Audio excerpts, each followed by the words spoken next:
Olá, pessoal! Sejam bem-vindos para mais uma aula do nosso curso, a penúltima aula aí, com os operadores.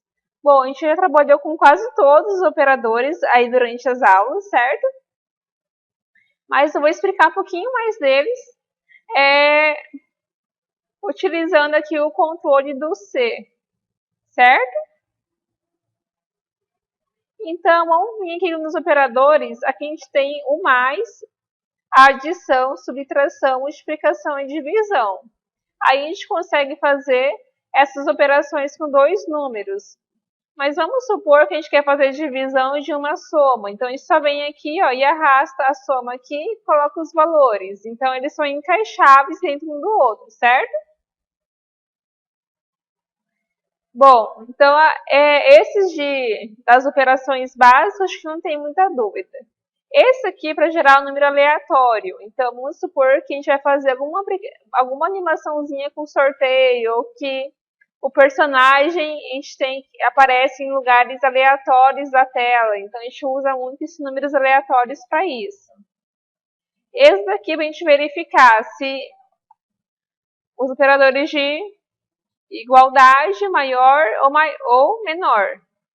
A gente poder verificar, a gente já trabalhou com alguns deles aí na aula anterior também, certo?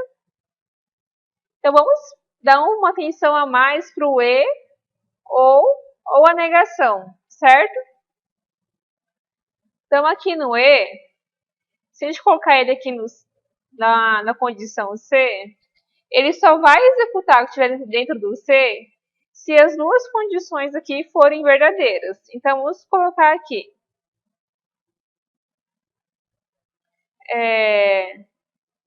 Vamos colocar aqui um outro operador de igual e um outro operador de menor aqui no outro C. Um exemplo bem simples, só para vocês entenderem, tá? Então, vou colocar aqui, se 8 for igual a 8 e 4 for menor que 8, quero que ele diga oi, por exemplo. Um exemplo bem simples, tá, pessoal? Quero que ele diga oi. Então, vamos colocar aqui para executar. Bom, ele não fez nada, porque 4 não é maior que 8. Mas 8 é igual a 8. Mas como a outra condição aqui é falsa, como 4 não é maior que 8, então ele não vai executar isso. Mas vamos trocar aqui para 8 e 4. Então, vamos ver. Agora ele diz oi, porque 8 é igual a 8 e 8 é maior que 4. As duas sentenças aqui são verdadeiras. Então, ele entra aqui dentro para executar o que está dentro do C, certo? E agora vamos colocar aqui o ou. Aqui no ou, basta um deles ser verdadeiro para ele executar o que está dentro do C aqui, ou seja, dizer oi. Então, se 8 for igual a 8 e colocar aqui 2 for maior que 4, então ele vai dizer oi. Aí ele disse oi. 8 é igual a 8, é verdadeiro. 2 é maior que 4, é falso, que 2 não é maior que 4. Mesmo assim, ele disse oi porque com o ou aqui basta um dos dois serem verdadeiros, certo?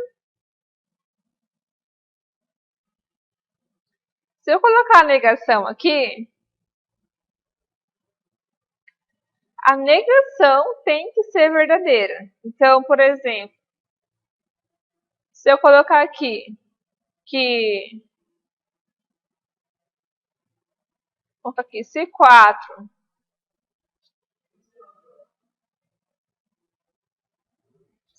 não for igual a 4, quero que ele diga para mim oi. Então, vamos executar aqui. E ele não disse oi. Mas se eu colocar aqui, por exemplo, 4 e 8. 4 não é igual a 8, é igual a 8, não é igual a 8. Então, ele vai dizer aqui o oi dele, certo? Então, ele só executa aqui com o não se ela não for, se a negação for verdadeira, certo? O outro que a gente tem aqui é para juntar as palavras que a gente já trabalhou. Então, a gente já trabalhou para juntar frases, no caso, né? A gente já usou bastante esse daqui. Que esse aqui é, por exemplo, numa fala, por exemplo, só tem espaço para colocar um comando aqui. Mas quer juntar palavras com variáveis e mais palavras e variáveis na mesma frase. Então, a gente vai juntando essas palavras aqui e colocando o que a gente quer nelas. Então, a gente consegue ir juntando várias palavras conforme a gente aumenta aqui o junte com. Certo? O outro, para a gente poder pegar alguma letra de uma palavra. Por exemplo, eu quero que ele diga a primeira letra.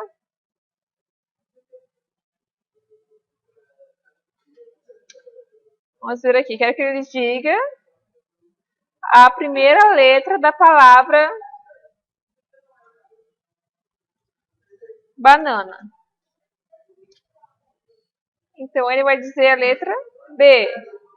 Mas se eu quiser a terceira palavra, que é o N, ele vai dizer o N, certo? Então, ele começa no 1 e vai percorrendo aqui toda a nossa palavra para ele poder pegar o caractere certo. Esse daí é interessante para algumas coisas. Por exemplo, a gente quer para fazer alguns joguinhos com língua portuguesa, com português aí muito interessante. Ou se, por exemplo, a palavra não pode ter cedilha, a gente vai ter que percorrer com esse daqui toda a palavra, utilizando aí um laço de repetição, certo? Para verificar se ela não tem cedilha, por exemplo, não tem número, ok?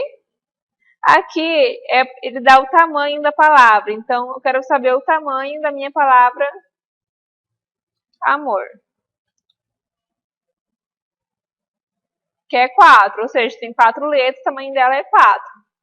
Esse aqui é interessante também, a gente quer restringir, por exemplo, que no comecinho do jogo ele dá, o usuário informa o nome dele, mas o nome dele não pode ter mais que 10 caracteres. Então a gente coloca uma restrição lá com a condição C para verificar isso, ok?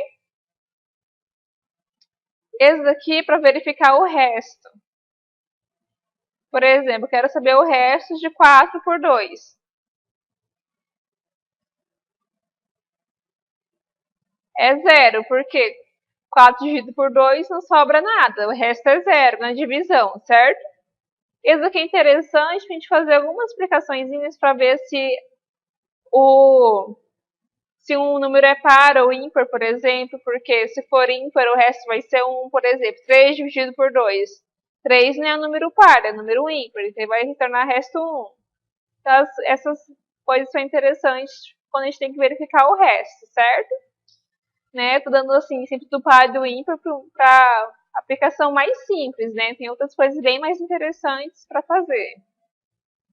Aqui é o arredondamento, por exemplo. A gente vai trabalhar com alguma aplicação, com um joguinho, com dinheirinho, alguma coisa. A gente pode dar arredondar aqui, por exemplo. Quero que me dê o arredondamento de 3,4. Ele vai me dar 3. De 3,5, ele me dá 4, ou seja, menor que 3,5, ele arredonda para 3, para frente para 4. Então, esse daí é bem interessante, tá? Depois tem aqui algumas funções, por exemplo, a gente pode calcular raiz quadrada, arredondar para baixo, para cima, o módulo, seno, cosseno, tangente, arco seno, arco cosseno, arco tangente, logaritmo, exponencial. Então tem várias opções aqui para a gente fazer umas aplicações bem legais aí com os operadores matemáticos, tá? Bom, pessoal, aqui nos operadores eu só tenho uma atividade para vocês. Essa atividade eu não vou vir com resolução depois, porque ela é livre, tá? Eu vou deixar para vocês treinarem aí em casa. Que é o quê? Desenvolver uma animação, jogo ou história que utilize no mínimo 5 blocos de operadores diferentes, tá? E aí, tentem, né? Qualquer coisa, mandem no comentário as dúvidas. E é isso aí, pessoal. Abraços e até a nossa próxima aula.